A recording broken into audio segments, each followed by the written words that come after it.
How you doing, everybody? I just thought I'd check in with you. I've just spent this morning overboarding this ceiling.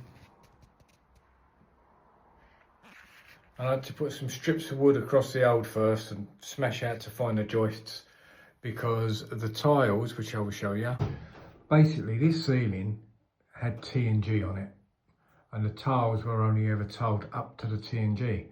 So when I pulled the TNG down, obviously there was a gap there. So I've had to put some freebie ones across the joists, board the ceiling, and now I'm ready for skimming. I've got to skim the walls as well. So it's only one hit really.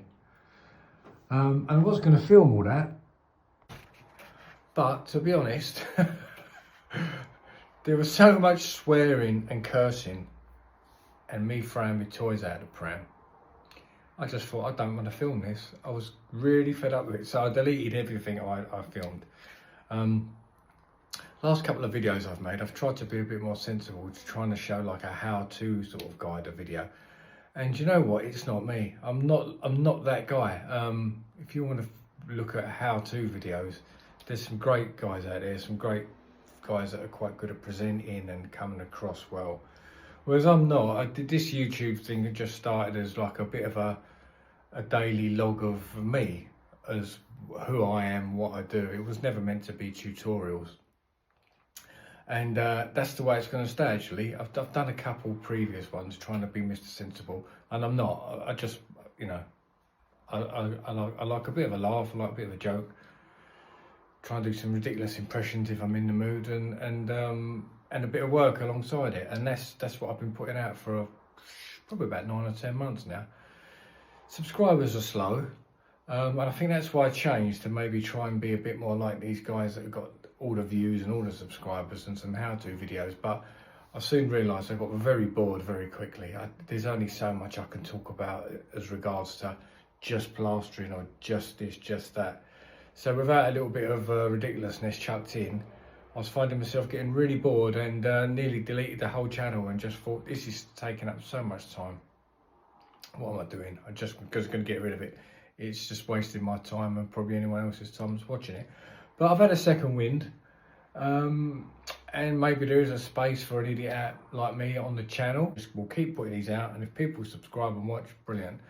But yeah, so I'm going to maybe do a little bit of showing you just me plastering the ceiling, but I won't teach you how to plaster a ceiling, because I gather by my subscribers and the comments I get off you lot is that most of you know what you're doing anyway, so you don't need me to teach you. So yeah, so all I've got to do now is probably mix up, what's that, half a bag, 3/4 of a bag of gear, get this first coat on, and then just top it off with that. So I'll show you this once I'm finished. Let me just show you from backwards, because I don't really suppose you know what you're looking at a minute. Hold on. So it's a little downstairs bathroom. That wall, that wall, that wall, this little ceiling. 1, 2, 3 and a bit boards. Well, 3 boards, I suppose, including them. So yeah, not big at all. And that's my little mission. And then I'm going to come back here tomorrow, because I want to be out of here by Friday. It's Wednesday today. I want to be out of here by Friday. So I'm going to come back here tomorrow. I've got a couple of other little jobs to do here. And I'm going to bring a fan heater and just leave it in this room all day. And hopefully by the end of tomorrow, I don't know if I'm pushing my luck, but I want it to be dry, because I want to paint it on Friday. Not the end of the world if I don't. I can come back Saturday, but I really wanted the weekend off, so we'll see how we go. Anyway, no more ranting and raving. This is done. Oh, this is what I was going to say. How awkward bathrooms are. And this is why I was ranting and raving. If I was boarding a lounge, it probably would have been different. But obviously I work on my own. I've got my pole, you know, like my ceiling prop, trying to get that. And you've got a bloody bath in the way, sink in the way, toilet in the way, the hop-ups that you stand on are in the way, everything was in the way. I just wanted to just turn into the Hulk and just rip the whole room apart. But so anyway, there was a lot of swearing on the video. I know some of you probably say I would love to have seen that. I know one person in particular that would have. a very good friend of mine that watches the channel, and I think he loves that side of me when I just completely do these madcap things. But anyway, that's why I didn't show you that. I'm really waffling now. Anyway, nice to speak to you all. Now that's how awkward these bathrooms are. Look, 3 hop-ups I've had to set up just for one ceiling, so I haven't got to keep moving hop-up around there, stick it in there, out there, back over here, and the dust sheet keeps kicking up. Yeah, driving me a bit mad, I'm afraid, this morning. So I've got all 3 hop-ups there. I can just walk across from one to the other and probably fall down there and bang my head. Right, so that's the ceiling on, first coat on there. I'm not going to put the walls on as well. I'm going to have a nice easy day. I'm going to get the ceiling more or less sorted. Get a second coat on that, get it under control. And then I shall just chuck these little bits of wall on. Absolutely no pressure on me here today, so I'm just going to sit and have a drink. And I was just plastering that ceiling, and you know, as you come under your trowel, you just always move your head to the side just in case anything did fall, it didn't hit you in the eye. Years ago, a mate of mine did get plaster in his eye, and it really is no joke at all. I mean, we've probably all had little bits in our eye, and you know, we've had like maybe a few hours of discomfort where it starts to sort of harden up and you start getting out bit by bit. But years ago, a mate of mine did get plaster in his eye. Totally true story, this. And it didn't come out. He had to go to hospital, and they literally had to pop his eye out of the socket and clean all the back of it. And he said he was laying on his back, but you could see his feet. And we was only young at the time. We was only in our early 20s, and I think it had a bit of an effect on him for a while. So just really be careful if you are plastering. It's so easy to look at yourself coming over, but just move to the side a bit, because even if 50 times it doesn't fall, the 51st time it might fall. And as quick as you think you are, it doesn't take a second before it's covered your eye out. And not only does it fuck your eye, not only does it hurt your eye, it means you then got to run off and spend 5 or 10 minutes sorting your eye out while half your ceiling's going off. So just good practice, just get your head out of the way. But talking of things getting in your eye, this happened to me about 4 years ago? I don't know, it was before COVID or after COVID anyway. But we was going to a little holiday camp up in Norfolk, and I'd got a little bit of a metal filing in my eye, drilling some metal, and something had obviously gone in there. And all the way up there, I'm sort of doing this, doing that, and 2 or 3 days into the holiday, I'm starting to get ratty now. My wife, bless her, she's a nurse, and she kept, let me have a look. And I was saying, don't fuss me, just leave me alone. You know what it's like when people keep fussing around you and you don't want the aggro. But I knew that this thing wasn't going away, but I didn't want to sort of make a scene of it. Anyway, in the end, my wife found a hospital it was in Yarmouth, and they had an eye clinic in it. And she got me a little appointment for that while we was up there.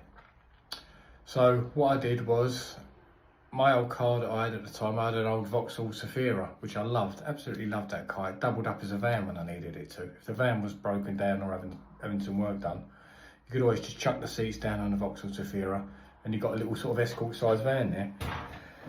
So anyway, by this time my eye was really playing out. I mean, I was in real distress with it. You know, I couldn't keep it open for more than a second. It was just, I didn't want anyone around me.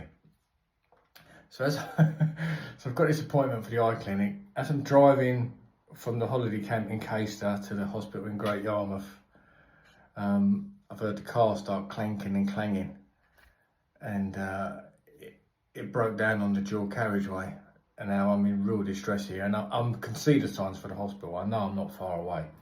I'm thinking, please don't break down here. It was on a dual carriageway. It wasn't even like it was on the side of a normal road. I could have just dumped it for a while and gone to the hospital. So I've broken down on the dual carriageway, almost in tears now. So I've rung that AA up, had to wait for them to come, thinking they might get it started. He's looked at it, he went, he's had it, mate. I forget, I don't know if it was the head gasket. Something major had gone from it. So I thought that he might just be able to maybe just get me to the hospital, tow me there, let me do my thing. I was just clutching at straws at this point. And then he said to me, no, I've got to take you all the way back to your holiday camp now. And all the time, this is getting bad. So anyway, we've done that, took us back to holiday camp. So right, now I've got to order a cab. So I've rung a cab from the holiday camp that's come pick me up, took me all the way to the hospital. Went into the hospital. The nurse did her bit. She put these numbing drops in my eye because at the time I was thinking there's no way anyone's going to be able to touch my eye because I can't even keep it open myself. There's no way anyone's going to be able to touch it.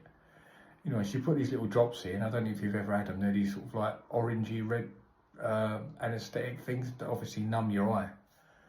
And anyway, I'm laying there and she's had a look and she said if you'd have come 2 or 3 days earlier it would have been easier, but where you've left it, this little bit of metal started to get embedded into the eyeball now. So she's got the tweezers and because of my eyes open now, I can see the tweezers coming down.